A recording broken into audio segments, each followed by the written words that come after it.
This is Boca Chamber Radio. D. Muccio here with another segment of Boca Behind the Scenes. And we've got the Boca Raton Police Department here, Crime Prevention Unit.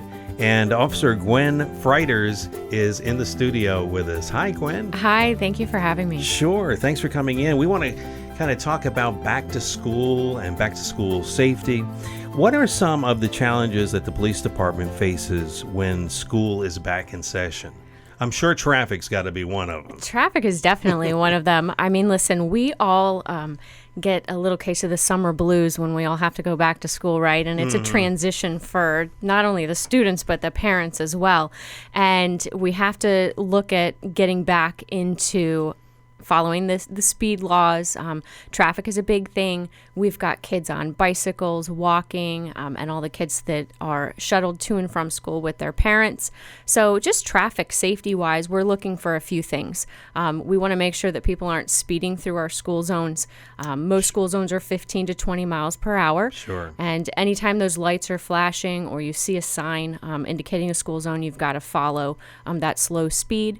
And also we're looking for how children are being transported in vehicles. A lot of parents are still not quite up to date with the current safety laws in terms of booster seats and seatbelts. And most of our kindergartners and first graders by law still have to sit in a booster seat with their seatbelt when they're transported in the back seat to get to school. Now, is there an age limit when they don't have to be in the booster seat, or is it a height thing? Well, that's a great question. You know, there's what we call best practices and Florida law. And our best practice tells us that children are safest riding in that booster seat until they're 4'9" and 80 pounds and their feet, are flat against the floor with that seatbelt properly across the hips and then hip to shoulder. But Florida law requires them to be in that booster at least until they are 6 years old. So like I said, our VPKers, our kindergartners, even some of our first graders still by law need to be in that booster seat. But we would like to see them continue to be boosted until sometimes even third or fourth grade. You know, you mentioned one thing, and I noticed this myself. Even if you don't see the flashing lights, there's signs that indicate that it's a school zone, and these are the times that you need to slow down and obey the school zone speed limit. There's usually at least one of three different ways that a school zone is marked, and it's going to be either through signs, flashing lights on the side of the road. Some of them are overhead, and then there may be markers painted onto the street itself. So just knowing that we have a lot of schools across Boca, we need all of our drivers to really pay attention to where those school zones are.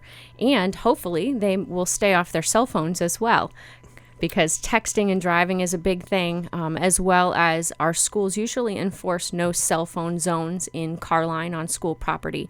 So those two things are other things that we're keeping an eye out for.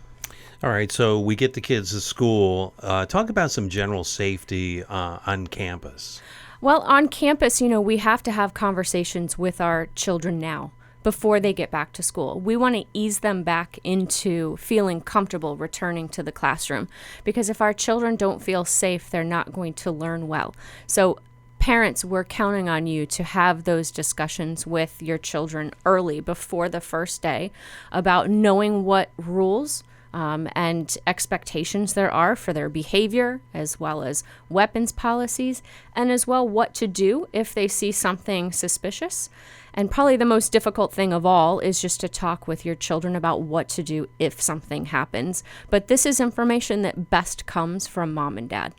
You know, with the events that have transpired over the past year or so, it's got to be an even tougher job for parents and trying to get through to their children and making them feel safe, and certainly for law enforcement, under these conditions where safety is top priority right now for our children at school. It is for all of us.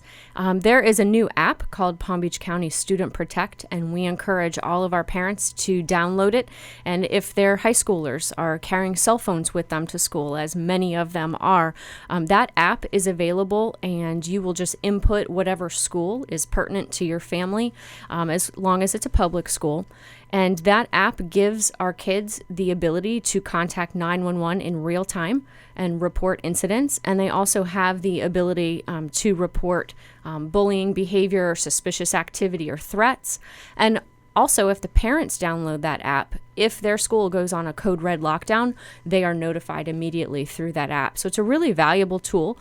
It's a partnership between the Palm Beach County School Board Police and the Palm Beach County Sheriff's Office, and it's applicable for all of our Palm Beach County schools. And hopefully it'll be a good tool for getting that information where it needs to go in a timely basis. And what's the app called? It's called Palm Beach County Student Protect. Okay. It's available on your Android and iTunes app stores. So we're going to have more officers in elementary schools coming up. Yes, we are. We are. You know, most people are familiar that Florida law has recently been updated to mandate a police officer in every school in Florida. And the school board police have the resources to provide those officers to the middle schools and the high schools. But for here in Boca, we want to support the school board police as much as we can. And we have agreed through mutual aid to be a presence in all of our elementary schools here in Boca. So our private schools have contracted with us for years to maintain a presence. Certainly we're definitely going to continue doing that. But in addition, we're now going to be placing officers in all of our elementary schools across the city. Would you say the one tip that you would give student drivers is put down the phone when you're driving? Absolutely. 100%. I mean, that goes for all of us. Officers on the street are driving many hours a day, and I can't tell you how many times we run across people that are on their phones. And currently, texting and driving is against the law, Right. but it's a secondary offense, so it makes it a little tricky for us to enforce it. We need people just to understand the danger and how your vehicle will travel up to 500 yards just checking for a single text. And in that space, so many things can happen and so very quickly, and then you're not giving yourself enough time to react. We had one family that suffered a terrible tragedy. They lost a family member because he was texting while he was driving, and he was involved in an accident that took his life. So it does make a difference to keep that cell phone down. The texts can wait. You know, you mentioned, and a lot of people might not understand, what does that mean? It's a secondary law. It means that an officer has to witness some sort of other traffic violation in order to effect the traffic stop because he sees you texting and driving. I'm sure there's been a lot of talk about changing that law. Do you think that's going to happen soon? I certainly hope that it will. It's been in the Florida legislature a few times, and it's legislation that's supported by the Dory Schlossberg Foundation, our local foundation for traffic safety. We just haven't managed to get it passed, but it certainly needs to be done, and hopefully in the next few years we'll see it become a primary offense. We're talking with Officer Gwen Freiters, Boca Raton Police Department, the Crime Prevention Unit, about back-to-school safety. Talk about if you see something, say something. 100%. You know, so many times people see things, and we always want to wait for confirmation that something's wrong before we have, the guts to call and report it. But in this day and age, all of us have the ability to see something, and it's notable to let somebody know as soon as possible so that we can hopefully do something about it as quickly as possible before something happens. And, our kids are more empowered than ever before to be a part of the community, especially what we've seen in response to the Parkland tragedy. Our teenagers do feel comfortable talking about what they're seeing, and we need to support that and make them feel comfortable that we will support you if you report something, and we're not going to dismiss it. So my agency definitely supports that if you see something, say something, routine, because the sooner the better before a tragedy happens. And just in terms of any kind of suspicious, encounter, we've got to have a talk. It's never too early, and it's never too often to talk to our kids about strangers and suspicious people and how to handle suspicious encounters with people.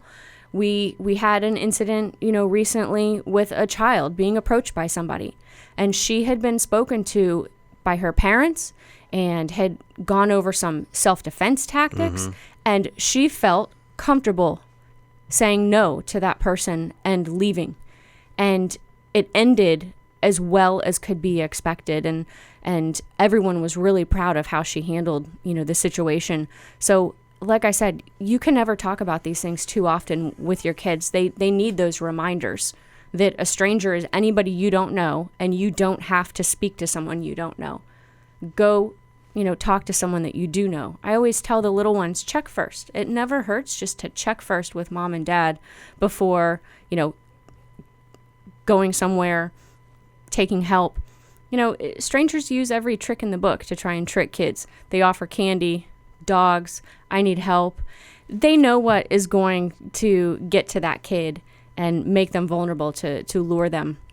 But if we can talk about that first and just give them the confidence to act on it, a lot of times they'll do the right thing. Yeah, and I want to reiterate, I was in law enforcement for 8 years, that I don't know any police officer that would get upset for getting a phone call and it not be of an emergency situation. Call the police. If you see something, say something, do something about it. It's true.